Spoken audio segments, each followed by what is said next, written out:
పాకిస్తాన్ గూఢచారులను ఉపయోగించుకుంటూ ఉంది. భారతదేశంలో భారత ఆర్మీ తీసుకుంటున్న చర్యలపై ఎప్పటికప్పుడు సమాచారాన్ని పాకిస్తాన్కు పంపిస్తున్న వారిని గుర్తించి అదుపులోకి తీసుకున్నారు. ఇప్పుడు మీరు ఆర్టీవీ స్క్రీన్ పైన చూస్తున్నారు. పాక్ రేంజర్ను కూడా బీఎస్ఎఫ్ బలగాలు అదుపులోకి తీసుకున్నాయి. అంతేకాదు భారత ఆర్మీ కదలికలపై సమాచారాన్ని ఎప్పటికప్పుడు పాకిస్తాన్కు చేరవేస్తున్న వారిలో ఇద్దరిని అదుపులోకి తీసుకున్నట్టుగా తెలుస్తోంది. భారత్లోకి అక్రమంగా ప్రవేశించి భారత్లో సైనిక కదలికలను మిలిటరీ కదలికలను ఎప్పటికప్పుడు పాకిస్తాన్ ఐఎస్ఐకి చేరవేస్తున్నట్టుగా తెలుస్తోంది. అమృత్సర్లో ఇద్దరు పాకిస్తాన్ గూఢచారులను అరెస్ట్ చేసినట్టుగా తెలుస్తోంది. ఇద్దరు పాకిస్తాన్ గూఢచారులను భద్రతా బలగాలు అదుపులోకి తీసుకొని విచారిస్తున్నారు. ఆర్మీకి సంబంధించిన కీలక సమాచారాన్ని వీళ్ళు పాకిస్తాన్కి చేరవేస్తున్నట్టుగా తెలుస్తోంది. అంతేకాదు రాజస్థాన్లోని ఫోర్ట్ అబ్బాస్ దగ్గర సరిహద్దులు దాటడానికి ప్రయత్నించిన పాక్ రేంజర్ని కూడా మన బీఎస్ఎఫ్ జవాన్లు అదుపులోకి తీసుకున్నారు. భారత్లోకి చొరబడి భారత్లో మన సైన్యం తీసుకుంటున్న చర్యలకు సంబంధించిన వివరాలను ఎప్పటికప్పుడు పాకిస్తాన్కి చేరవేయడానికి పాకిస్తాన్ గూఢచారులను పంపిస్తుంది.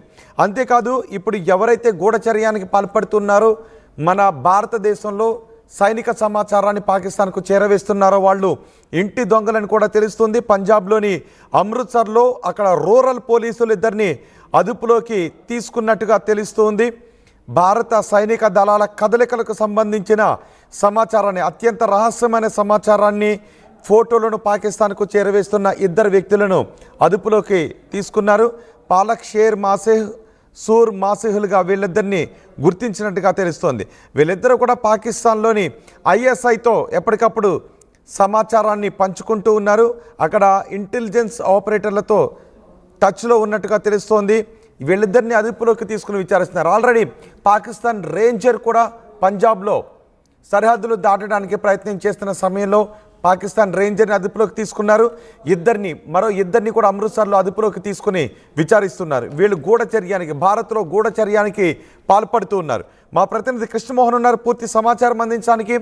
కృష్ణమోహన్, భారత్ పాకిస్తాన్ మధ్య యుద్ధ పరిస్థితులు నెలకొన్న సమయంలో భారతదేశం వ్యూహాలేంటో శత్రు దేశానికి అంతు చిక్కడం లేదు. ఎందుకంటే అవసరమైన సమాచారాన్ని తప్ప కేవలం మన ప్రభుత్వం మిలిటరీ చెప్పొచ్చు అని పర్మిట్ చేస్తున్న సమాచారాన్ని తప్ప మిగిలిన ఏ సమాచారాన్ని కూడా మన దేశ మీడియా కానీ మన దేశ పౌరులు కానీ ఎక్కడ సోషల్ మీడియాలో షేర్ చేసుకోవడం లేదు, మీడియాలో కూడా చూపించట్లేదు. దీంతో పాకిస్తాన్కి సమాచారం రావడం లేదు. ఇక్కడ మిలిటరీ కదలికల గురించిన సమాచారం కూడా వాళ్ళకి తెలియడం లేదు. ఏం చేయాలో తెలియక గూఢచారులను పంపించినట్టుగా తెలుస్తుంది. గూఢచారులతో ఈ సమాచారాన్ని తెలుసుకుంటున్నట్టుగా అందులో ఇద్దరు అదుపులోకి తీసుకున్నారని కూడా తెలుస్తోంది. దీని గురించి మీ దగ్గర ఉన్న సమాచారం ఏంటి? రోహిత్, పాకిస్తాన్ ఇండియా మధ్య ఒకవైపు ఉద్రిక్త పరిస్థితులు చోటు చేసుకుంటుంటే పాకిస్తాన్ మాత్రం చిల్లర వేషాలు వేస్తుంది.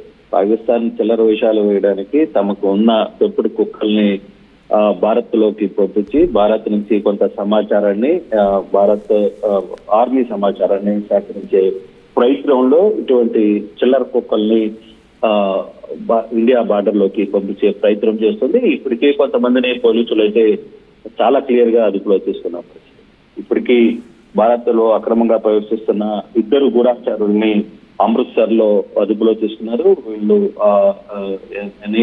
క్లియర్ గా దీని మీద ఇన్వెస్టిగేషన్ చేస్తుంది.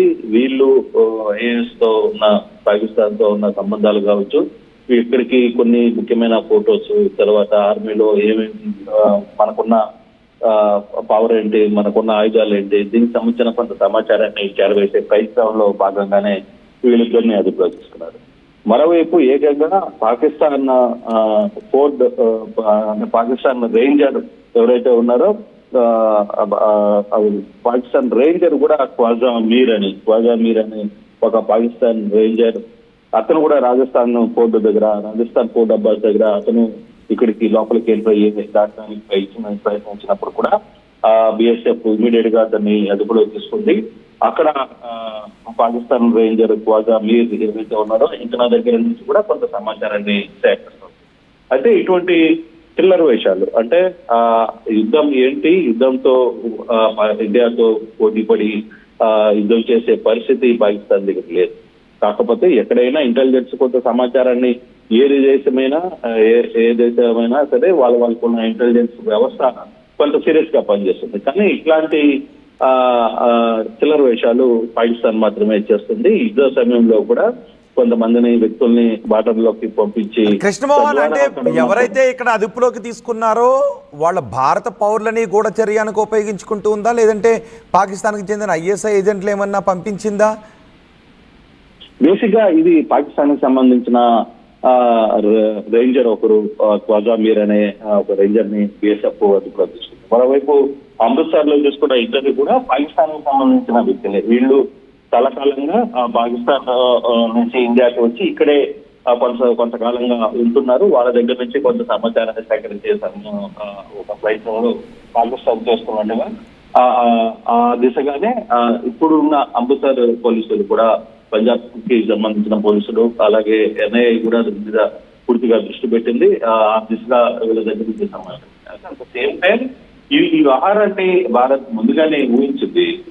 ఇది ఈ రోజు జరుగుతుంది, ఇప్పుడు జరుగుతుంది అని కాదు. దీని మీద దాదాపుగా ఒక 2 నెలల ముందు కన్నేసింది. తర్వాత పుల్వామా దాడి జరిగిన వెంటనే అసలుకి మన దగ్గర ఉన్న ఇంటి దొంగలు పరిస్థితి ఏంటి అనే దాని మీద కూడా చాలా సీరియస్ గా ఎప్పటికప్పుడు నెట్వర్క్ ని ఉపయోగిస్తోంది. ఆ దిశగానే వీళ్ళందరూ కూడా బయటపడ్డారు. వీళ్ళిద్దరూ ఆ విధంగా దొరికితే ఒకరు మాత్రం రేంజర్ మాత్రం నేరుగా పాకిస్తాన్ నుంచి అమృత్సర్ దగ్గర ఎంటర్ అయ్యే ప్రయత్నం అయితే చేశారు. రాజస్థాన్ లోని ఫోర్డాబాద్ దగ్గర అక్కడ ఎంటర్ అయ్యే ప్రయత్నం చేసినప్పుడు అక్కడ బిఎస్ఎఫ్ అతన్ని క్యాచ్ చేసిన పరిస్థితి. అయితే ఇటువంటి వ్యవస్థలు చాలా వరకు కూడా ఉంటాయి. కొంత మన సైడ్ నుంచి కూడా కొంత పాకిస్తాన్ నుంచి సమాచారాన్ని ఏంటి అక్కడ ఏం జరుగుతుందనే ఇంటెలిజెన్స్ క్లియర్ గా కొంత వ్యవస్థ అయిపోతుంది. కానీ ఇప్పుడు యుద్ధం జరుగుతున్న సమయంలో మనుషుల్ని పంపించి అక్కడ ఉన్న సమాచారాన్ని సేకరించే ప్రయత్నం లేదు. అక్కడ ఏం జరుగుతుంది, వాళ్ళ దగ్గర ఉన్న బలాబలగాలు ఏంటి, ఇవన్నీ కూడా అయితే పాకిస్తాన్ కూడా క్లియర్ ఇదే ఇన్ఫర్మేషన్ అయితే ఉంది. పాకిస్తాన్కి పూర్తిగా భారత్ బలాలు ఏంటి, భారత్ కలుసుకుంటే మనం ఏం చేయగలం. అయితే వాస్తవంగా పాకిస్తాన్ ఊహించేది భారత్ సీరియస్ గా ఒకవైపు యుద్ధంగా ప్రకటించినా కానీ స్టార్ట్ చేస్తే కరెక్ట్ గా వారం రోజుల్లో పాకిస్తాన్ చేతులు చేయాల్సిన పరిస్థితి ఉంటుంది అనేది కూడా వాళ్ళకి తెలుసు. అందుకే వాళ్ళు ఇప్పటికే ప్రపంచ బ్యాంక్ కూడా వాళ్ళు కూడా నిధులు కావాలని చెప్పి కూడా డబ్బులు అడుక్కునే పరిస్థితికి వెళ్ళిపోయారు. వాళ్ళు ప్రపంచ బ్యాంక్ దగ్గరికి వెళ్ళి మాకు కొంత సహాయం చేయండి, మా దగ్గర ఉన్న ఈ ఆర్మీస్ తర్వాత వెపన్స్ నుంచి కూడా అవి చూపించి మాకు కొంత నిధులు ఇవ్వాలి, ఇప్పుడున్న పరిస్థితుల్లో డబ్బులు అవసరం ఉంటాయి. దాదాపుగా ఒక 2 నెలల పాటు వాళ్ళు ఏమీ చేసుకోలేని పరిస్థితి కూడా ఉంది. అంటే ఫైనాన్షియల్ గా ఇంత యుద్ధం చేయడానికి వాళ్ళ దగ్గర వాళ్ళకి కావాల్సిన ముడిసరికి కావచ్చు, లేకపోతే వాళ్ళకి కావాల్సిన ఆహార పదార్థాలు కావచ్చు, లేకపోతే ఇతర వ్యవస్థలు కేవలం వాళ్ళ దగ్గర ఉన్న కొద్దిపాటి యుద్ధ సామాగ్రి మరోవైపు చైనా నుంచి బహుశా అందిస్తే లోపాయికారికంగా చైనా నుంచి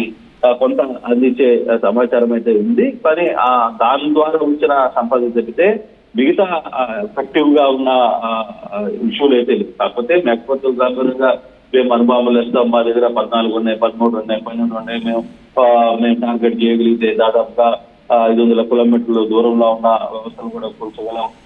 అన్ని మా దగ్గర ఉన్న అన్ని రాష్ట్రాలకి మాకు టార్గెట్లు ఉన్నాయి, అన్ని రాష్ట్రాల మీద కూడా మేము ఏదైనా చేయగలం అనే ఒక పిచ్చి ప్రలాపన అయితే చేస్తోంది తప్పితే అంటే వాళ్ళు వేస్తూ ఉంటే ఇక్కడ చూస్తూ కూర్చునే పరిస్థితిలో భారత్ అయితే లేదు. భారత్ కి ఏ విధంగా తిప్పికొట్టాలో, ఏ విధంగా ముందుకు తీసుకువెళ్లాలో భారత్ దగ్గర కూడా ఒక సమాచారం ఉంది.